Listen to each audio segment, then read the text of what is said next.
The snow came without warning, a white fury that descended upon the New Mexico territory like God's own wrath. Faith Evans had only minutes to react when the first flakes began to fall on that bitter December afternoon in 1879, the dark clouds rolling over the Sangre de Cristo Mountains like a funeral shroud. Faith urged her mare forward, the animal sensing her urgency. The temperature had dropped precipitously in the last hour, and what had begun as a light dusting was rapidly becoming something far more dangerous. The 23-year-old schoolteacher had lived in Rotten, New Mexico for nearly a year now, but nothing had prepared her for a blizzard of this magnitude. "Come on, Penny," Faith urged her horse, leaning forward in the saddle. "We need to find shelter before this gets worse." The wind howled in response, driving icy needles against her face. Faith pulled her woolen scarf higher, but it provided little protection against nature's assault. She'd been traveling back from visiting a sick student on one of the outlying homesteads when the storm descended. Now, with visibility reduced to mere feet, the familiar trail back to town had disappeared beneath a blanket of white. Faith knew the mountains contained several line shacks, small, crude cabins maintained by ranchers for their cowboys, working the far reaches of their properties. If she could find one, she might survive the night. If not, she refused to consider the alternative. As the snow deepened, Penny struggled, her legs sinking into drifts that were rapidly becoming impassable. The mare whinnied in distress, and Faith felt a surge of panic. They wouldn't last much longer in these conditions. Just as desperation threatened to overwhelm her, Faith spotted a dark shape through the swirling white, a structure of some kind, small, weathered, but unmistakably man-made. Hope surged through her veins. "Thank God," she whispered, her voice immediately snatched away by the wind. The line shack was little more than a crude shelter, but to Faith it appeared as grand as any palace. She urged Penny toward it, the horse responding with renewed vigor at the sight of potential shelter. As they drew closer, Faith could make out the rough-hewn logs in a small covered area that might serve as protection for Penny. Dismounting was agony. Her fingers, despite her gloves, had grown stiff with cold, and her legs threatened to buckle beneath her. She managed to guide Penny beneath the crude lean-to attached to the side of the shack, quickly unsaddling the exhausted mare and covering her with the blanket she carried in her saddlebags. "I'll be back with something for you to eat," Faith promised, gathering her saddlebags and the small pack of supplies she'd brought for her journey. The door to the line shack was frozen shut, requiring all of Faith's strength to force it open. When it finally gave way, she stumbled inside, quickly pushing it closed against the howling wind. The interior was dark and cold, but it was dry and, most importantly, out of the deadly wind. Faith struck a match, its small flame illuminating the space enough for her to locate a lantern hanging from a wall peg. Once lit, the lantern revealed a Spartan but serviceable shelter. A small iron stove sat in one corner, a narrow cot in another. A rough-hewn table with a single chair occupied the center of the room, while shelves along one wall held basic supplies. "Thank you, Lord," Faith murmured, moving immediately to the stove. It would be her first priority warmth. She found kindling and a small supply of firewood stacked nearby, along with matches. Her fingers trembled as she arranged the kindling and struck a match. The tiny flame caught, and Faith carefully nursed it until the kindling blazed. She added small pieces of wood, then larger ones, until a respectable fire burned within the stove. Only then did she allow herself to collapse onto the chair, the full reality of her situation sinking in. The blizzard raged outside, the wind screaming around the corners of the cabin and snow piling against the single window. Faith knew with chilling certainty that she was trapped, perhaps for days. She had some food in her pack, jerky, hardtack, a jar of preserves, and a small sack of coffee, but nothing that would last more than a couple of days if she rationed carefully. There was a barrel in the corner that, upon inspection, contained water frozen solid. Faith chipped away at it with a knife found on the shelf, placing chunks in a pot to melt on the stove for coffee and to take out to Penny. As night fell, the temperature continued to plummet. The stove provided heat, but the cabin was drafty, cold air seeping through cracks in the walls. Faith wrapped herself in the thin blanket from the cot and sat as close to the stove as she dared, listening to the storm and trying not to think about how long it might last. "We'll be fine," she assured herself, though her voice sounded hollow even to her own ears. "Someone will come." But even as she said the words, Faith knew how unlikely that was. The line shack was remote, and in this weather, no one would be out searching. They might not even realize she was missing until tomorrow when she failed to appear for school. Her only hope was that the storm would break quickly, allowing her to make her way back to town. But the ferocity with which the snow continued to fall suggested that was unlikely. Faith added more wood to the fire, then curled up on the narrow cot, wrapped in the blanket and her heavy coat. She thought of her students, of the small schoolhouse in Rotten, of the life she'd built since arriving in the territory. She'd come west following the death of her parents, seeking a fresh start and answering the call for teachers in the expanding territories. She'd found purpose in Rayton, though not the sense of belonging she'd hoped for.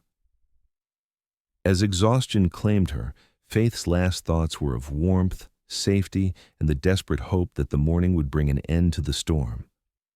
It didn't. Faith awoke to a world of white. Snow had drifted against the window so completely that only a dim, filtered light penetrated the glass. The cabin was cold again, the fire having died down during the night. She rebuilt it quickly, her movements clumsy with cold, then ventured outside to check on Penny. The lean-to had provided some protection, but snow had blown in from the sides. The mare looked miserable but alive, and Faith cleared away what snow she could, offering water and a handful of oats she'd found in a sack in the cabin. It wasn't much, but it would have to do. The scene outside the cabin was otherworldly. Snow had transformed the landscape into an alien terrain of white mounds and drifts taller than Faith herself. The sky remained leaden, promising more snow to come. Faith's heart sank. She was well and truly trapped.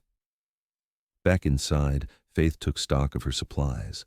In addition to what she'd brought, the line shack contained basic provisions, a sack of beans, some dried meat that looked years old but might still be edible, a tin of coffee, and a small amount of flour. There was a cast iron skillet and a pot, along with a few crude utensils. "It will have to do," Faith murmured, setting about making a simple breakfast of coffee and hardtack. As she ate, Faith contemplated her situation. The snow was too deep to risk traveling, especially with Penny already weakened. Her only option was to wait out the storm and hope that supplies would last.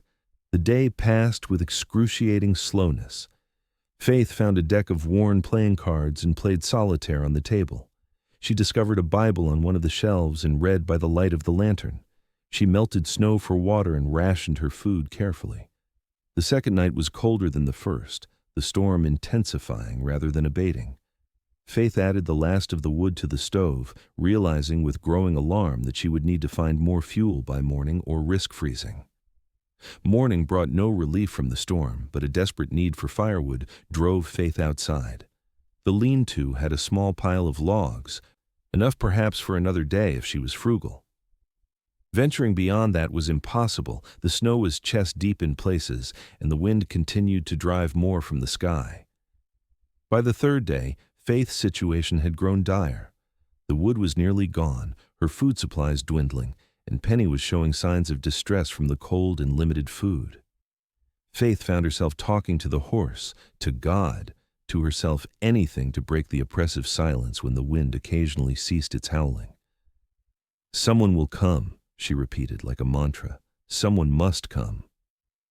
But as day 4 dawned with no break in the storm, Faith began to accept that no one knew where she was and no one was coming to find her. Miles away, at the Double D Ranch, Wyatt Daniels stared out the window at the unrelenting storm, concern etching deep lines in his weathered face.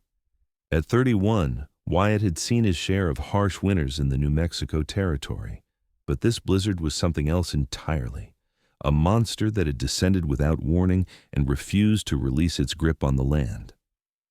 "Anything?" asked Joseph Miller, Wyatt's foreman, coming to stand beside him. Wyatt shook his head. "No change. 4 days now, and it's showing no signs of letting up. Joseph sighed, rubbing a calloused hand over his beard. The men are getting worried about the herd. We're going to lose cattle if this keeps up much longer. We'll lose more than cattle, Wyatt said grimly. Town's been cut off since the storm hit. No supplies getting in or out. At least folks in town have each other, Joseph said. It's the outliers I'm worried about, homesteaders, line riders. Wyatt nodded, his thoughts turning to the isolated cabins and line shacks scattered across his property and beyond. Once this breaks, we'll need to send men out to check the line shacks, make sure no one's stranded. As if in response to his words, the ranch house door burst open, admitting a flurry of snow and a red-faced ranch hand. "Mr. Daniels, we just got word from town," the young man gasped, stamping snow from his boots. "The schoolteacher, Miss Evans, she's missing. Left to visit the Peterson kid 3 days back and never returned to town." Wyatt felt his blood run cold. Faith Evans? The new schoolteacher? "Yes, sir. Mayor's trying to organize a search party, but with the snow this deep." Wyatt had met Faith Evans only a handful of times since she'd arrived in Raton the previous spring. She was educated, Eastern, a delicate beauty with amber hair and eyes the color of summer sage. He'd admired her from afar, watching how she'd thrown herself into teaching the town's children with genuine enthusiasm. The thought of her alone in this blizzard was unbearable. "Which way would she have been heading back from the Petersons?" Wyatt asked, already moving toward the door. "East by southeast from their place, I reckon," Joseph said. "Direct route back to town would take her past our east range. And the line shacks, which would be closest to that route." "Old Pine Creek shack, most likely," Joseph answered. "About halfway between the Peterson place and town, just below that ridge on the eastern boundary." Wyatt nodded, his mind made up. "Get me supplies for 3 days, food, extra blankets, medical kit, and prep Thunderbolt." "Boss, you can't be thinking of going out in this," Joseph protested. "It's suicide." "That woman is out there alone," Wyatt said firmly. "If she found the Pine Creek shack, she might still be alive, but not for long without supplies." "Then send some of the boys." "No." Wyatt's tone brooked no argument. "I'm the best rider, and I know every inch of this land. I'll find her." Despite further protests from Joseph and the other hands, Wyatt was mounted and ready within the hour. Thunderbolt, his powerful black stallion, was one of the few horses with the strength to navigate the deep snow. Loaded with supplies, Wyatt set out into the blinding white, his determination overriding the voice of reason that told him this was madness. The going was brutal. Even Thunderbolt, with his impressive strength, struggled through drifts that sometimes reached his chest. Wyatt was forced to dismount frequently, leading the horse through the worst patches and using a makeshift probe to test the depth ahead. What should have been a 2-hour ride stretched into an agonizing journey that consumed the entire day. As darkness fell, Wyatt knew he had to find shelter or risk becoming a casualty himself. He pressed on, guided now more by instinct than sight, until finally, in the gathering gloom, he spotted what might have been a darker shape amid the endless white. "The line shack," he murmured to Thunderbolt, relief flooding his veins. "Let's pray she made it this far." As he drew closer, Wyatt's heart leapt at the sight of smoke curling from the chimney, faint but unmistakable. Someone was inside, but his elation was tempered by concern. The smoke was thin, suggesting the fire was dying. Whoever was inside might be running out of fuel. Wyatt urged Thunderbolt forward with renewed energy. The snow around the cabin was piled so high that in places it reached the eaves. The door was completely blocked by a drift at least 6 feet tall. "Hello?" Wyatt called out, his voice nearly lost in the wind. "Anyone inside?" Inside the cabin, Faith had given up hope. The fire was down to embers, the last of the wood consumed hours ago. She sat huddled on the cot, wrapped in every piece of clothing and the thin blanket, trying to conserve what little body heat remained. Penny had grown worryingly quiet in the lean-to outside, and Faith feared the loyal mare might not survive another night. As for herself, She had been reciting prayers and thinking of her parents, wondering if she might soon join them. At first, she thought the voice was a hallucination, a product of her desperate mind.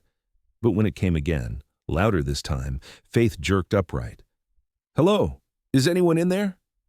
"Yes," she cried out, her voice cracking from disuse. "I'm here. I'm trapped." "Faith Evans?" the voice called back. "Yes, who's there?" Hope surged through her, lending strength to her weakened limbs. She stumbled to the door and pounded on it. "I can't open the door. The snow." "Stand back," the voice commanded. "I'm going to dig you out." Faith pressed her ear to the door, listening to the sounds of exertion on the other side as her rescuer began to shovel away the massive drift. It seemed to take hours, though it might have been only one. Occasionally the man would call out to check on her, and Faith would respond, her voice growing stronger with each exchange. Finally, the door shuddered and moved inward a few inches before catching on the packed snow. "Almost there," the man grunted. "Just a bit more." With a final heave, the door swung inward, admitting a blast of cold air and a snow-covered figure. The man stomped his boots, shaking off snow like a great bear, then stepped fully into the light of Faith's lantern. Faith gasped as she recognized him. "Mr. Daniels?" Wyatt Daniels removed his snow-crusted hat, revealing dark hair flecked with ice. His face, though reddened by cold, was handsome in a rugged way, with a strong jaw and eyes the deep blue of a mountain lake. Those eyes now widened in relief. "Miss Evans," he breathed, "thank God you're alive." Faith swayed, suddenly lightheaded with relief and exhaustion. Wyatt stepped forward quickly, catching her before she could fall. "Easy now," he murmured, guiding her to the chair. "How long have you been here?" 4 days, Faith managed, her teeth beginning to chatter as the cold air from the open door penetrated her layers. "The wood ran out hours ago." Wyatt immediately turned his attention to the stove, closing the cabin door first. From his pack, he produced several bundles of split wood, quickly rebuilding the fire with practiced efficiency. "I've brought supplies," he said, working as he spoke. "Food, more blankets, medicine if you need it. Are you hurt at all?" Faith shook her head. "Just cold and hungry. But Penny, my horse, she's in the lean-to, and I'm worried about her." "I'll check on her as soon as I get this fire going properly," Wyatt promised. "My own horse is out there too.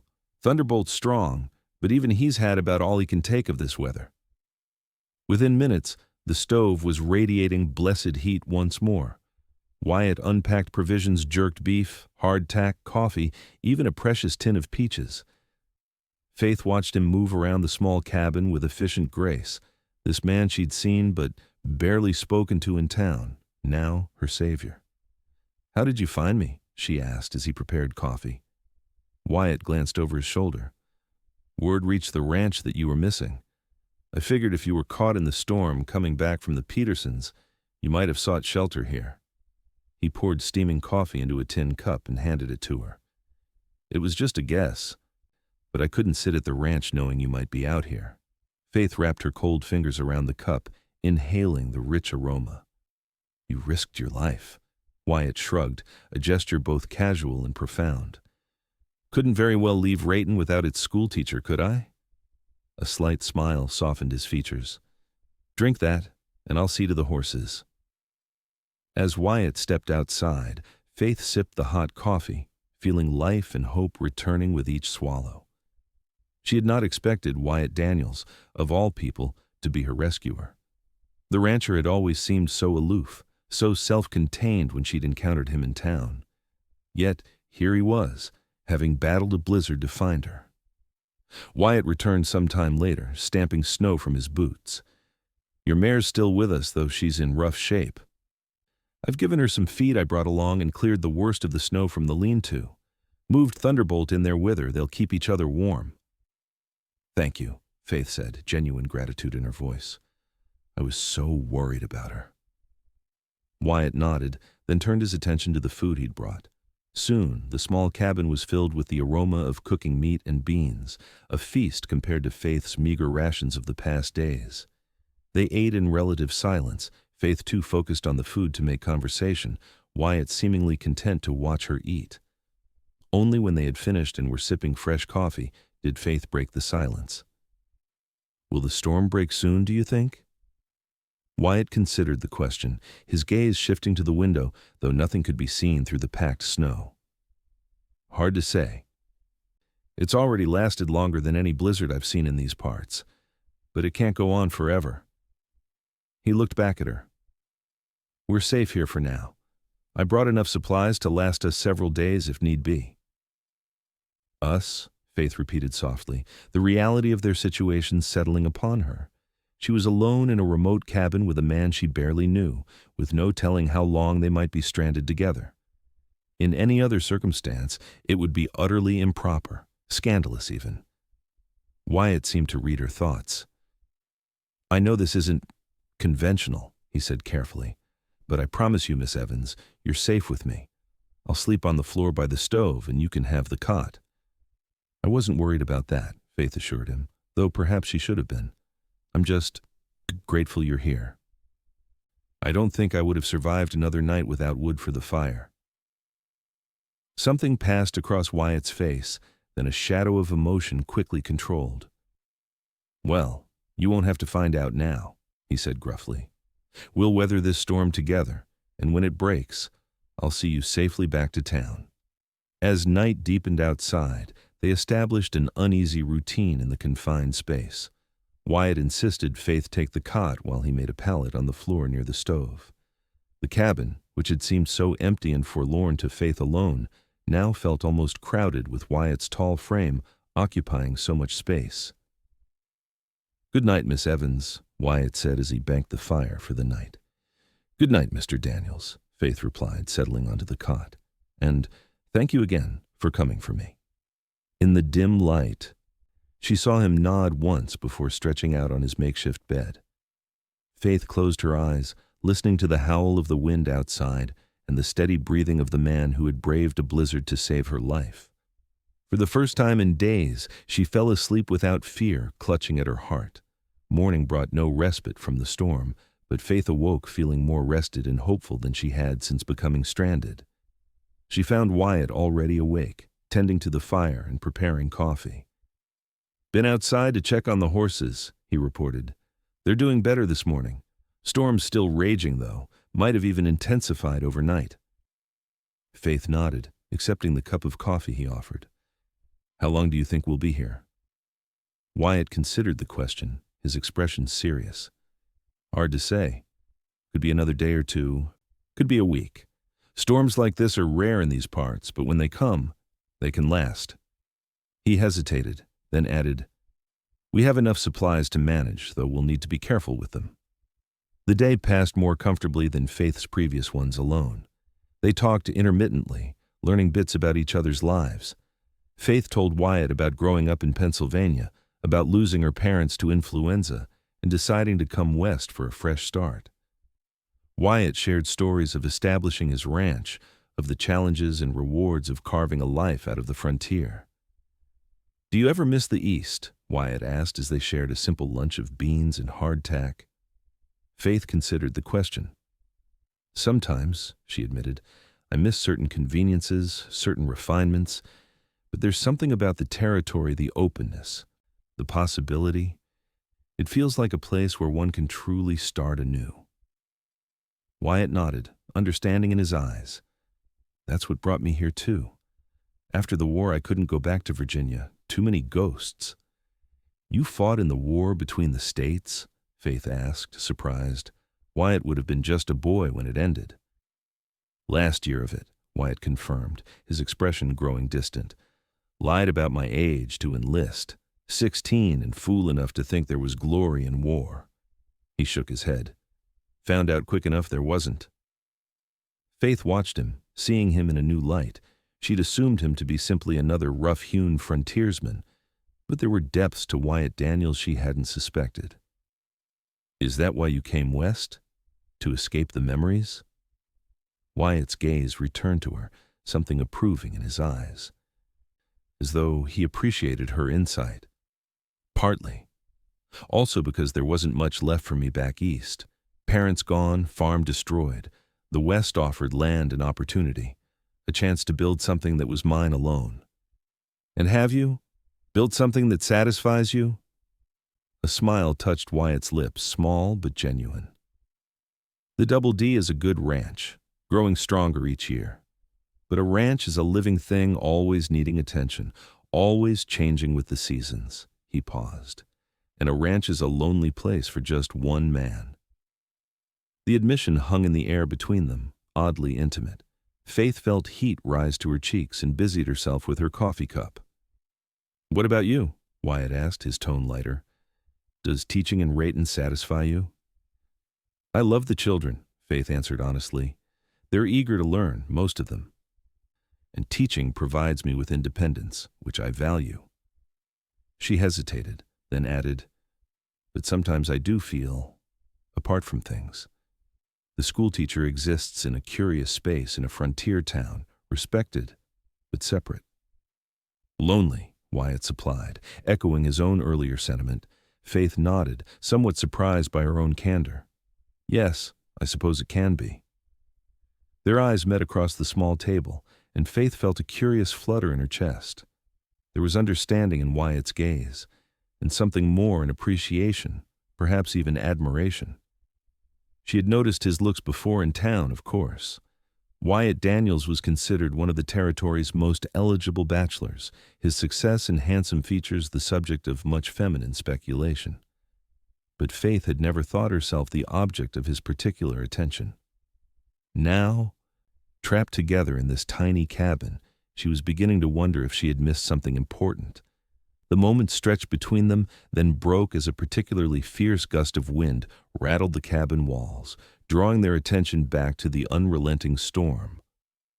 "I should check on the horses again," Wyatt said, rising from the table, "and gather more snow to melt for water." Faith nodded, grateful for the interruption, yet oddly bereft as he bundled up and stepped outside. She busied herself tidying their simple meal, her mind turning over their conversation. The day progressed with similar quiet interactions. By unspoken agreement, they began to share stories of their lives, passing the time and forging a connection that grew deeper with each exchange. Faith found herself laughing at Wyatt's tales of ranch mishaps, while he listened with genuine interest to her recollections of teaching challenges. As evening fell, bringing with it a more penetrating cold, they sat closer to the stove, their conversation turning to books they had read, ideas they valued. Faith was surprised to discover that the rugged rancher had a well-stocked library at his home and a keen mind for literature. "My mother was a teacher before she married," Wyatt explained, seeing Faith's surprise. "She believed education was the greatest gift she could give me, even after we lost everything in the war." "She sounds like a remarkable woman," Faith said softly. "She was," Wyatt agreed, his eyes reflecting the fire's glow. "I think she would have liked you very much." The comment, simple but heartfelt, touched Faith deeply.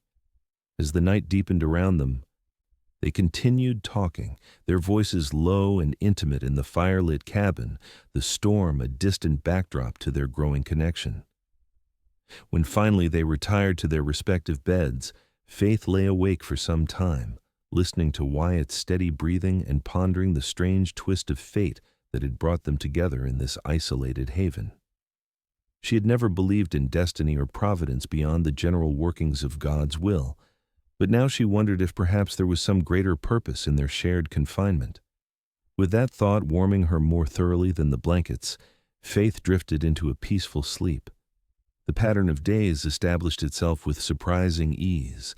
Mornings began with Wyatt tending the fire and checking on the horses, while Faith prepared a simple breakfast from their supplies. They would eat together, talking easily now, before settling into activities to pass the time. Wyatt had discovered a set of drafting tools in the cabin and spent hours sketching plans for additions to his ranch house. Faith alternated between reading the Bible and writing in a small journal she carried, recording her thoughts and observations. In the afternoons, they often played cards or shared stories.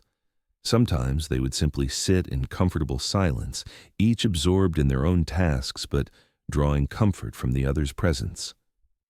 By the third day of their shared confinement, a subtle shift had occurred in their relationship. The formal Mr. Daniels and Miss Evans had given way to Wyatt and Faith, Their conversations had deepened, touching on hopes and fears, dreams and disappointments. Faith found herself sharing thoughts she had never voiced to another soul, while Wyatt revealed vulnerabilities beneath his capable exterior. "I used to have nightmares about the war," he confessed one evening as they sat before the fire.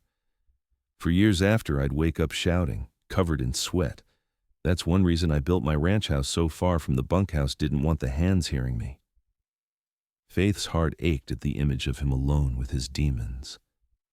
"Do they still trouble you? The nightmares?" Wyatt shook his head. "Not so much anymore. Time heals, I suppose. Or at least it scars over the wounds enough that you can function." He glanced at her. "What about you? What fears keep Faith Evans awake at night?" Faith considered the question, touched by his willingness to listen. "Insignificance, I think," she finally answered.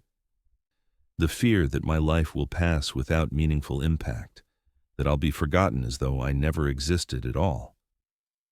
Wyatt's gaze was steady, understanding. "I don't think anyone whose life you've touched could ever forget you, Faith." The simple statement, delivered with quiet conviction, stirred something in Faith's heart. In that moment, with the fire casting golden light across his features and sincerity shining in his eyes, Wyatt Daniels seemed to see into her very soul. "Thank you," she whispered, unable to articulate the depth of her gratitude for his understanding. The storm showed its first signs of weakening on the 4th day of their confinement together. The wind's howl diminished to a moan, and the constant drumming of snow against the cabin walls lessened. When Wyatt returned from tending the horses, his expression was cautiously optimistic. "Sky's lightening a bit to the west," he reported. "If we're fortunate, the storm might break by tomorrow." Faith nodded, surprised to find herself experiencing mixed emotions at the news. Relief, certainly they could return to civilization, to comfort and safety. But also a curious reluctance. Here in this simple cabin, she and Wyatt had created a world of their own, intimate and honest in a way she had never experienced before. Once they returned to Ratton, would that connection survive? "That's good news," she said, forcing brightness into her tone. Wyatt studied her face, his own expression thoughtful. "Yes," he agreed, though something in his voice suggested he might be sharing her ambivalence. That evening, aware that it might be their last night in the cabin, a subtle tension hung in the air between them. Their conversation, usually so free-flowing now, came in fits and starts. Faith found herself watching Wyatt when he wasn't looking the strong lines of his profile, the capable hands that had saved her life, the unexpected gentleness in his eyes when they rested on her. After a simple dinner, Wyatt surprised her by producing a small flask from his pack. "I was saving this," he explained, pouring a small amount of amber liquid into their tin cups. "Thought we might need it if things got worse. But since it looks like we'll be heading back soon, perhaps we should celebrate our survival instead." Faith accepted the cup, inhaling the rich aroma of good whiskey. She wasn't much of a drinker, but the occasion seemed to warrant it. "To weathering the storm," Wyatt offered, raising his cup. "To unexpected blessings within the storm," Faith countered softly. Their eyes met over the rims of their cups, and Faith felt a warmth that had nothing to do with the whiskey or the fire. Something significant was happening between them, had been happening since the moment Wyatt had burst through that snow-blocked door. Something neither had anticipated, but which now seemed as inevitable as the breaking of the storm. They talked late into the night, the whiskey loosening their tongues further, bringing laughter and deeper confidences. Faith found herself sitting closer to Wyatt than propriety might dictate, drawn to his warmth and presence. When their hands accidentally brushed as they reached for the playing cards, neither pulled away immediately. "I should turn in," Faith finally said, reluctant but aware of the lateness of the hour and the impropriety of their situation, despite the circumstances that had forced it upon them. Wyatt nodded, his eyes never leaving her face. "Of course." But neither moved. In the flickering firelight, Faith could see the question in Wyatt's eyes, the careful restraint he was exercising. A gentleman to his core, despite the rough exterior. Wyatt, she began, not entirely sure what she meant to say. I know this isn't the right time, he interrupted softly, or the right place, and I'm probably not even the right man. But Faith, he took a deep breath. These days with you have been the most alive I've felt in years, and I can't help wondering if perhaps this storm wasn't some kind of providence. Faith's heart stuttered in her chest. What are you saying? Wyatt's gaze was steady, honest.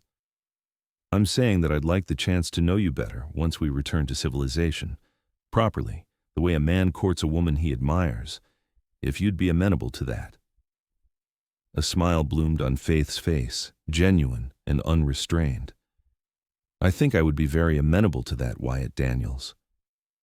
Relief and joy transformed his features, making him look younger, lighter. Good, he said simply. That's good.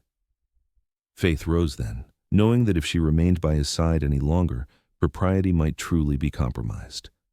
Good night, Wyatt. Good night, Faith, he replied, his voice warm with promise. Sleep well. And she did, her dreams filled with possibilities that had not existed before the blizzard had stranded her in this remote cabin. Morning brought confirmation of their hopes the storm had broken at last. Brilliant sunshine reflected off the pristine white landscape, nearly blinding in its intensity. The snow laid deep drifts higher than a man's head in places, but the sky was a clear, perfect blue, and the air, when Wyatt opened the cabin door, was crisp and still. We can make it back today, he announced after surveying the conditions. It won't be easy going, but Thunderbolt can break trail, and your mare seems stronger after these days of rest and regular feeding. Faith nodded, a complex mix of emotions swirling within her. Freedom from their confinement, yet reluctance to leave this place where something precious had taken root between them. They packed efficiently, leaving the cabin as well stocked as possible for the next traveler who might need its shelter. Faith took one last look around the simple space that had saved her life, and perhaps changed its course entirely. Ready? Wyatt asked, standing in the doorway, sunlight hailing his tall figure. Faith nodded, stepping toward him in the future that awaited beyond the cabin walls. Ready? The journey back to Ratton was arduous but without incident. Wyatt led the way, sometimes dismounting to help Thunderbolt forge a path through particularly deep drifts. Faith followed on Penny, who seemed to have regained much of her strength during their days at the line shack. They spoke little during the journey, focusing on the challenging conditions, but occasionally Wyatt would turn in his saddle to check on Faith, his eyes conveying what words did not need to express. A connection, an understanding, a promise of more to come. It was late afternoon when the buildings of Ratton came into view, smoke rising from chimneys against the winter blue sky. Signs of life and activity were evident, people digging out from the massive snowfall, children playing in the drifts, teams working to clear the main street. Their arrival created an immediate stir. People called out, pointing and rushing toward them.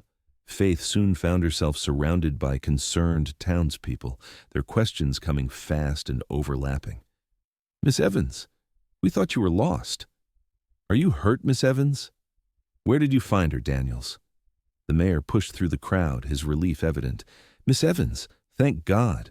We've had search parties out looking for you whenever the weather allowed. I'm quite well, Faith assured him, still seated on Penny as the crowd pressed close. Mr. Daniels found me at the Pine Creek line shack. I managed to reach it before the worst of the storm hit.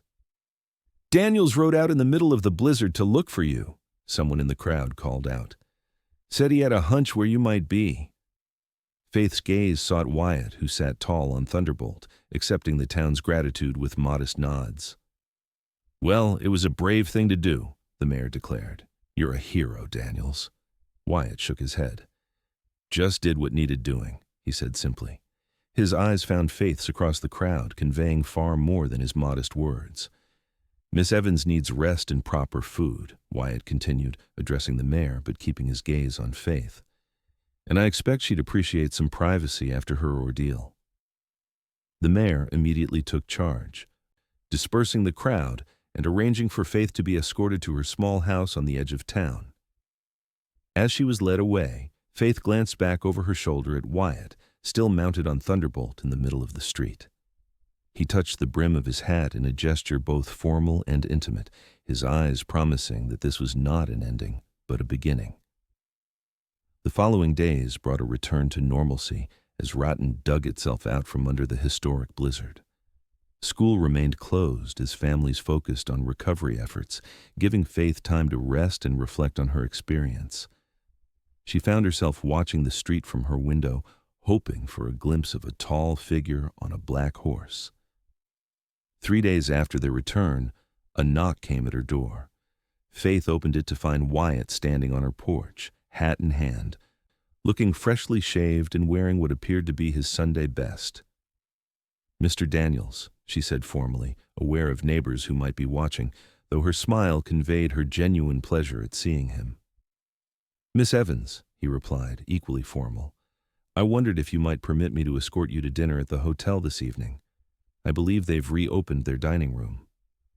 "I would be delighted," Faith said, her heart quickening at this public declaration of his intentions. That evening marked the official beginning of their courtship, conducted with all the propriety that Ratten society could demand. Wyatt called at Faith's home twice a week, escorted her to church on Sundays, and joined her for community events. They were careful, always chaperoned or in public view, their private conversations observed but not overheard. Yet, beneath the formal courtship, ran the deep current of understanding and connection forged during their days of isolation. A look could convey what words could not in public. The brush of hands during a walk spoke volumes. The town buzzed with speculation and approval. The respected rancher and the beloved schoolteacher made a fitting match in everyone's eyes. Spring came early that year, the massive snowdrifts of the great blizzard melting to feed streams and rivers, turning the rangeland a vibrant green.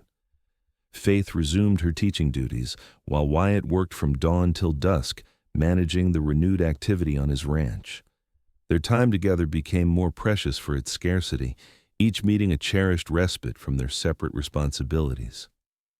It was on a warm May evening, with wildflowers carpeting the meadows and the lengthening days promising summer's approach, that Wyatt took Faith riding to a special place on his property. They followed a clear stream up into a gentle rise, where a stand of cottonwoods offered shade and privacy. "I wanted you to see this," Wyatt said as they dismounted. "This is where I plan to build a new ranch house. The old one's too small, too. Solitary." Faith looked around at the beautiful setting, the view of mountains to the west, the protection of the trees, the musical sound of the stream. "It's perfect," she said sincerely. "A wonderful place for a home." Wyatt took her hands in his expression more serious than she had ever seen it. "I was hoping you might think so," he said quietly, "because I was hoping it might be your home too. Faith?" Though she had anticipated this moment might come, Faith still felt her breath catch. "Wyatt, I love you," he said simply. "I think I began loving you in that line shack, watching your courage and grace even in the face of death. Every day since has only deepened that feeling." He released one of her hands to reach into his pocket, producing a small velvet box. "Faith Evans, would you do me the great honor of becoming my wife?" The ring inside the box was beautiful, a sapphire surrounded by small diamonds, elegant yet not ostentatious. "Yes," Faith whispered, tears of joy springing to her eyes. "Yes, Wyatt, I will marry you." His smile was radiant as he slipped the ring onto her finger, then drew her into a tender embrace. When their lips met for the first time, Faith felt as though her heart might burst with happiness. All the loneliness of her past, all the uncertainty of her move west, all the terror of the blizzard, it had all led to this moment, this man, this future opening before her. They were married in late June, with all of Ratten in attendance. The town had embraced their romance as its own, a story of rescue and love that had blossomed from near tragedy. Faith wore a gown of ivory silk ordered from Denver, while Wyatt cut a striking figure in a new black suit.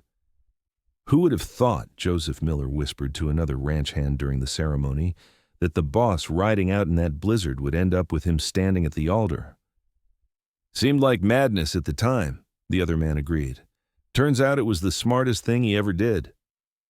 After a brief honeymoon in Santa Fe, Faith and Wyatt returned to the Double D Ranch to begin their life together. Construction on the new house at the Cottonwood stand began immediately, with Wyatt insisting on a proper library for Faith and a schoolroom where she could continue teaching the children of ranch hands and neighboring homesteaders if she wished. Their first year of marriage brought challenges and joys in equal measure. Faith adapted to ranch life, learning its rhythms and requirements, while Wyatt discovered the pleasures of sharing his days and nights with a partner who matched him in intelligence and determination. When winter approached again, bringing the anniversary of the blizzard that had brought them together, Wyatt surprised Faith with a special gift. He had purchased the Pine Creek line shack and the surrounding acres, preserving it exactly as it had been during their time there. "It's where our story began," he explained as they rode out to visit it on a crisp, clear December day. "I couldn't bear the thought of it being changed or torn down." Faith, her hand resting on the slight swell of her belly where their first child grew, understood completely. The tiny cabin, now meticulously maintained but unchanged in its essentials, represented everything that had brought them to this moment: danger and safety, isolation and connection, endings and beginnings. "Perhaps someday we'll bring our children here," Faith said, leaning into Wyatt's embrace as they stood before the cabin. "Tell them how a blizzard and a line shack brought their parents together. And how their father dug through 6 feet of snow to reach their mother," Wyatt added with a smile, his hand covering hers over their growing child. "That too," Faith agreed, turning to kiss him beneath the winter sun. "Especially that." In the spring, Faith gave birth to a robust son they named Samuel, after Wyatt's father. The boy had his mother's green eyes and his father's determined chin, a perfect blending of their features. The new ranch house was completed just in time for Samuel's arrival, its spacious rooms and wide porches, everything Faith had dreamed of in a home. From a rocking chair on the porch, she could watch Wyatt working with the horses or supervising the ranch hands, could see the mountains changing color with the seasons, could feel the rightness of this place and this life they were building together. 2 years later, a daughter joined their family, Elizabeth, named for Faith's mother. She was followed by another son, James, the next year. Their home rang with children's laughter and the busy sounds of a growing family. Faith did indeed establish a small school on the ranch, teaching not only her own children, but those of the hands and neighboring homesteaders. Wyatt expanded the Double D into one of the most successful operations in the territory, his innovative methods and fair treatment of workers earning him respect throughout the region. Life was not without its hardships. There were dry years when the ranch struggled, illnesses that frightened them, disagreements that tested their partnership. But through it all ran the unshakable bond forged during those days of isolation and danger, a foundation strong enough to weather any storm. On their 10th anniversary, with their children safely in the care of Joseph Miller's wife for the evening, Wyatt and Faith rode out to the Pine Creek line shack once more. They brought a picnic basket and a bottle of fine wine, spreading a blanket beneath the cottonwoods that had been saplings when they first met.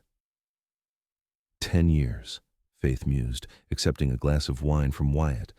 "Sometimes it feels like yesterday that I was trapped here, certain I would die alone. And sometimes it feels like I've loved you for 100 years, Wyatt replied, settling beside her, "as though there was never a time when you weren't part of my life." Faith leaned against his shoulder, contentment washing through her. "Do you ever wonder what would have happened if the blizzard hadn't come? If we had simply continued passing each other in town with polite nods?" Wyatt considered this, his arm tightening around her. "I like to think I would have found the courage to call on you eventually, but I'm grateful for the storm, for forcing me to act when I might have hesitated too long." "As am I," Faith agreed softly, "though perhaps we could have done without quite so much snow." Wyatt laughed, the sound rich and warm in the evening air. Perhaps. His expression grew more serious. Are you happy, Faith, with this life we've built? Faith turned to face him fully, cupping his beloved face in her hands. Happier than I ever dreamed possible, she answered truthfully. You and our children, this ranch, this life. It's everything I could have wished for, and more. The kiss they shared was tender with memory and rich with promise, a testament to the love that had grown from desperate circumstances into something enduring and profound. Later, as twilight descended and they prepared to return to their home and sleeping children, Faith cast one last glance at the line shack. It stood silent and sturdy against the darkening sky, a humble shelter that had changed the course of 2 lives. Ready to go home? Wyatt asked, holding Thunderbolt's reins and offering his hand to help her mount. Faith smiled, taking his hand and rising effortlessly into the saddle. I'm already home, she said simply, wherever you are. As they rode side by side through the gathering dusk, Faith reflected on the strange workings of fate and providence. A blizzard that had threatened her life had instead given her a future brighter than any she could have imagined. A desperate search through impossible conditions had led Wyatt to find not only her, but the partner his soul had been seeking. From snow and isolation had blossomed a love strong enough to weather any storm, deep enough to sustain them through all the seasons of their lives together. And for that, Faith would be eternally grateful for the blizzard, for the line shack, and for the determined cowboy who had dug through snow to rescue her and, in doing so, had captured her heart forever.